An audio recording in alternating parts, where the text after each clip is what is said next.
Enxertos de Luz, obra A Divina Epopeia, de Bittencourt Sampaio.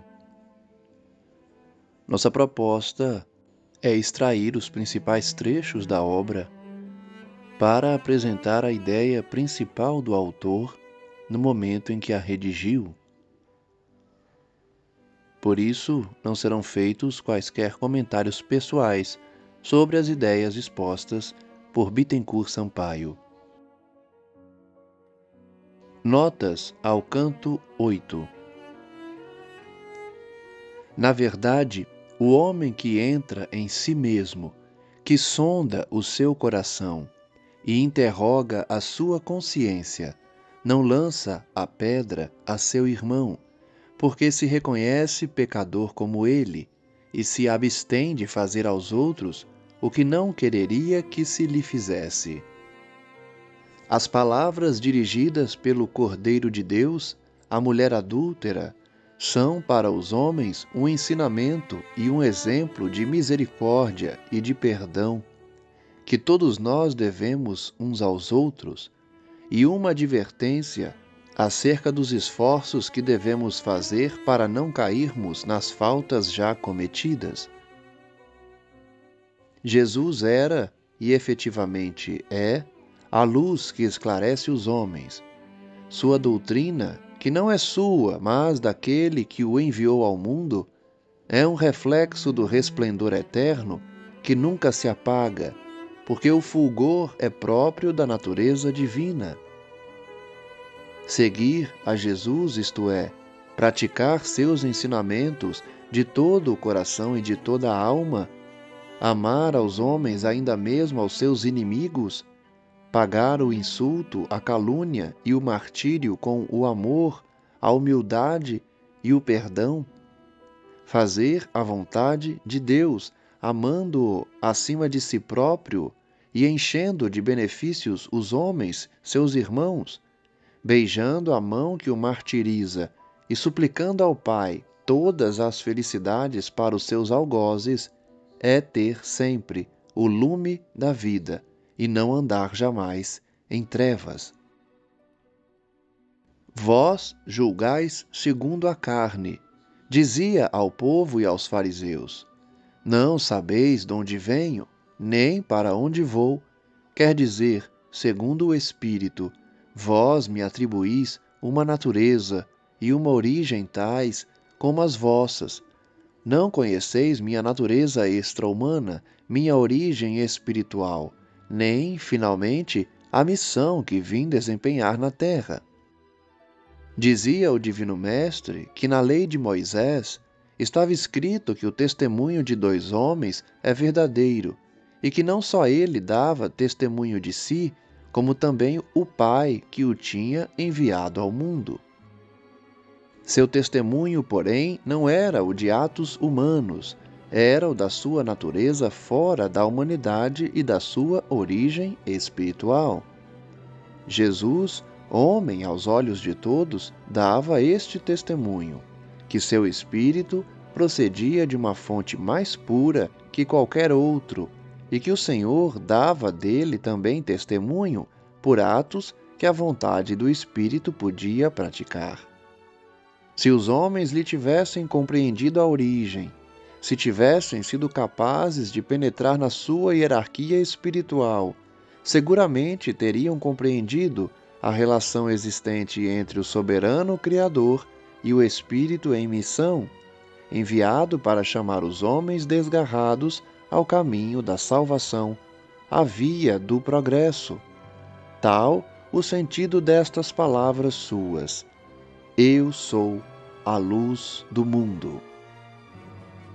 Ainda hoje, depois de tantos séculos, com o progresso do espírito humano, com as luzes da revelação nova, o homem está bem longe de conhecer o Pai, no sentido de que ninguém o pode definir. Mas há grande diferença entre definir e conhecer. Conhece-se a Deus porque se sente a sua existência pelas maravilhas da natureza. Mas não se pode defini-lo, porque faltam expressões humanas para exprimir quem é o Criador incriado, aquele que é, que era e há de ser por toda a eternidade. Sabe-se que a ação magnética de Jesus podia influir sobre as massas, e com maioria de razão, sobre alguns dos que se encarniçavam contra ele. Os espíritos elevados que o rodeavam eram os executores fiéis, não de suas ordens, mas de um sentimento mais pronto ainda do que o pensamento, e de cuja inteligência as palavras humanas não podem dar ideia. A ação magnética do pensamento obrava de espírito a espírito, com uma rapidez superior à da eletricidade. Jesus afirma, sob o véu da letra, a sua posição espírita como fundador do nosso planeta, como seu protetor e governador, de quem tudo depende, em todos os reinos da natureza, pelo impulso superior da vontade de Deus e a ação das leis imutáveis que ele estabeleceu de toda a eternidade. Jesus Cristo viera entre os homens para cumprir uma missão de paz e de amor, a qual bem poucos quiseram associar-se. Enviado de Deus, recebia os impulsos divinos e obrava sob essa influência superior. Pelas palavras, só o que dele aprendi, eu digo ao mundo. Jesus tem por fim certificar a sua inferioridade com relação a Deus, asseverando que recebe diretamente da divindade o impulso, a influência, como seu enviado aos homens. Quando tiverdes ao alto alevantado o Filho do Homem, isto é, quando me tiverdes levantado aos olhos dos homens sobre a cruz do Calvário, quando tiverdes reconhecido que eu sou do alto e não deste mundo, quando, depois de terdes feito de mim, por vossas interpretações humanas, um homem e um Deus miraculosamente encarnado, um homem-Deus, quando, aceitando a revelação por mim predita e prometida do Espírito da Verdade, tiverdes reconhecido o lugar que ocupo, então conhecereis em espírito e em verdade quem eu sou. Pela pureza de sua essência espiritual e sua natureza extra-humana, em relação direta durante sua missão terrestre com aquele que o tinha enviado, Jesus, Espírito puro, de uma pureza que se perde na noite dos séculos, está sempre em relação com um princípio superior que se chama Deus, na linguagem humana. Certamente, se vós permanecerdes dia e noite nestas minhas palavras, meus discípulos, verdadeiros sereis, e a sã verdade haveis de conhecer, e só por ela livres vos tornareis. Esta promessa de Jesus, aqueles que permanecerem dia e noite em suas palavras, é uma garantia real da esperança que deve alimentar o espírito e encorajá-lo para libertar-se do sepulcro da carne. Na verdade, aqueles que buscam seguir o caminho do Cristo, mas aos quais falta a fé e se deixam ficar na estrada, sem confiança em suas promessas para transporem as montanhas inúmeras, infinitas, que é preciso galgar neste escabroso e árido deserto que nos distancia da terra da promissão, do reino de Deus, não podem ser chamados verdadeiros discípulos de Jesus.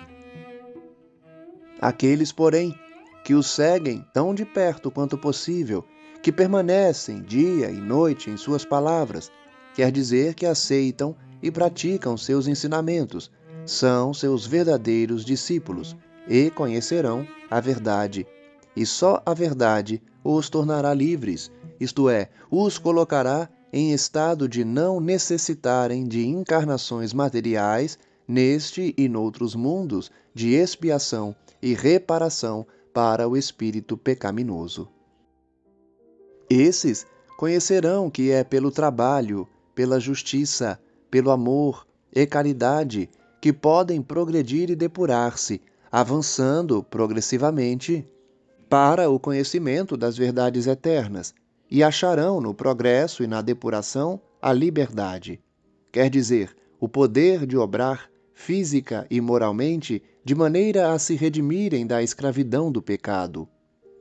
Porque a verdade para o homem, na prática da vida humana, é o bem, isto é, tudo o que é verdadeiro, justo e bom. E o erro é o mal, isto é, tudo o que afasta o homem da humildade, do desinteresse, da abnegação, do devotamento, do desejo do seu progresso pessoal e do progresso coletivo de seus irmãos, em uma palavra, da justiça, do amor e da caridade, do espírito de solidariedade e fraternidade, que são as únicas bases verdadeiras e duráveis da igualdade e da liberdade para todos diante de Deus e diante dos homens, e que, libertando o espírito progressivamente do sepulcro da carne, lhe preparam acesso aos mundos superiores. O escravo não fica sempre em casa, porque não concluiu sua tarefa e deve tornar a tomar seus instrumentos para continuá-la, até que ela seja acabada.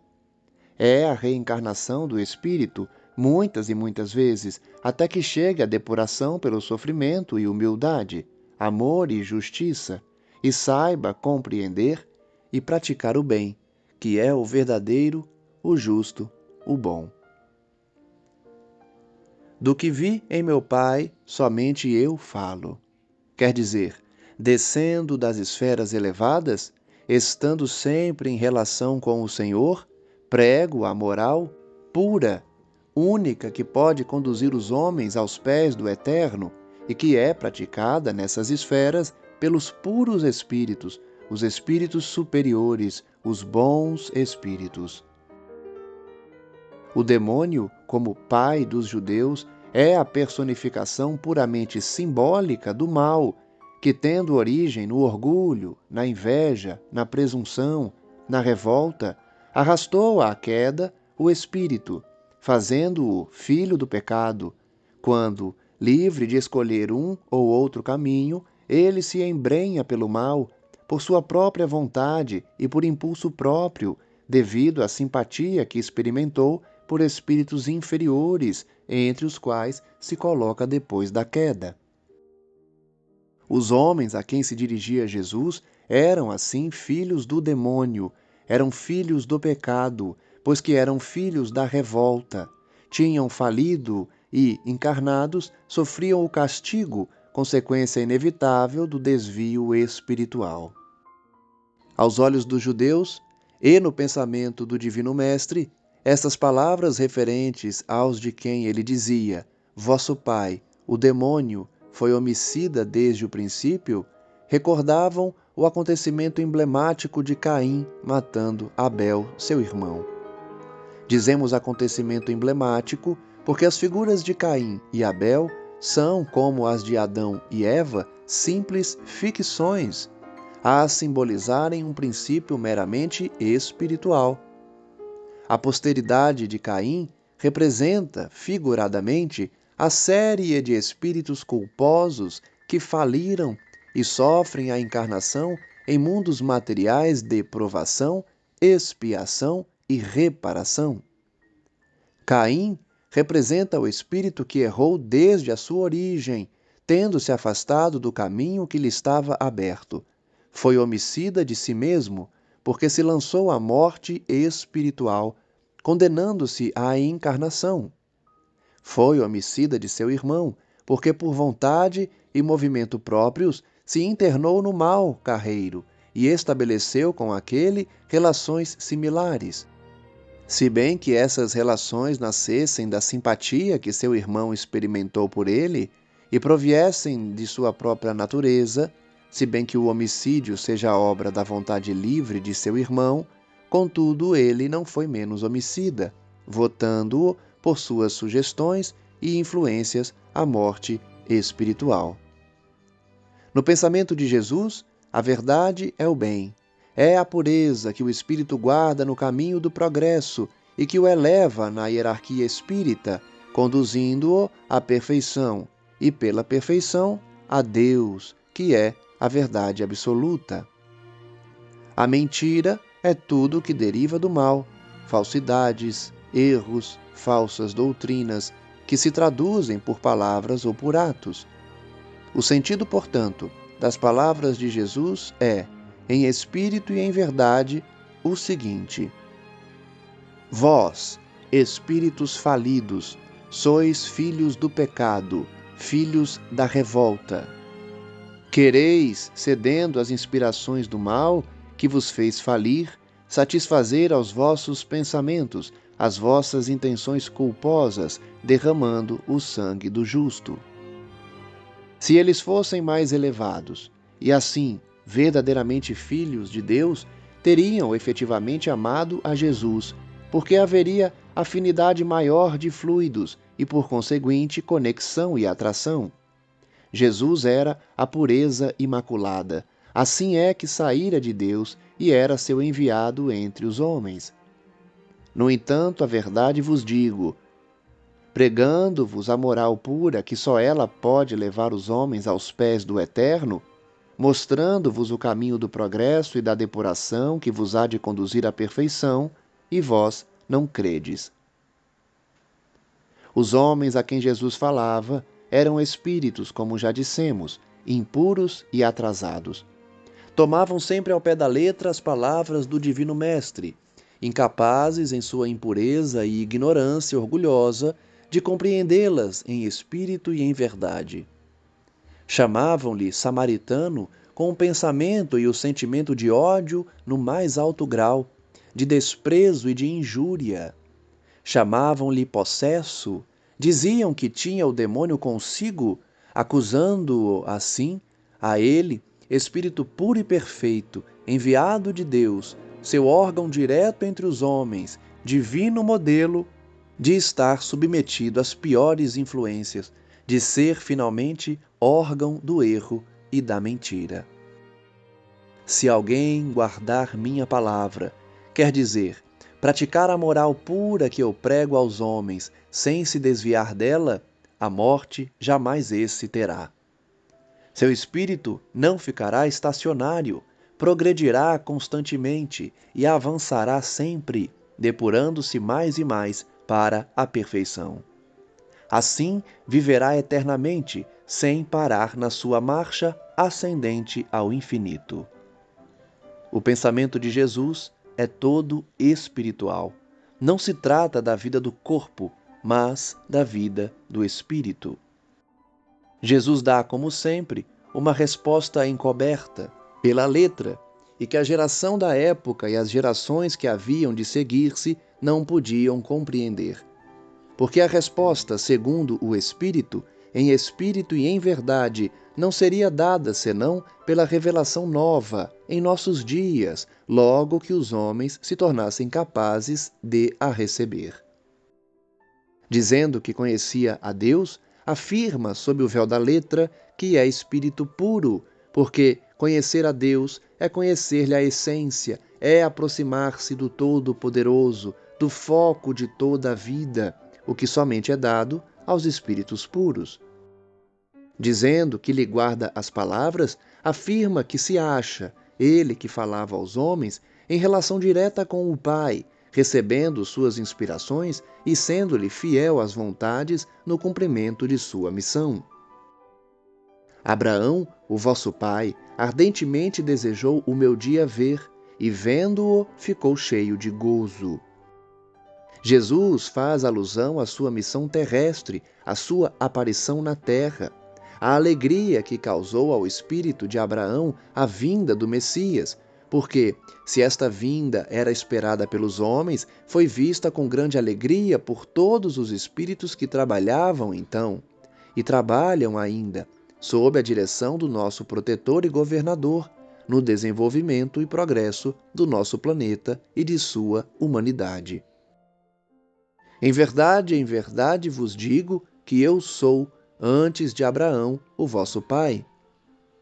Assim o Divino Mestre proclama, sempre sob o véu da letra, que ele não sofrera a encarnação humana do nosso planeta, que, sob o envoltório que revestiu e que o tornava visível aos olhos humanos, era sempre espírito. Espírito independente e livre, de criação anterior ao de Abraão, espírito então, bem como quando o de Abraão foi criado e quando viu sua aparição como Messias na terra.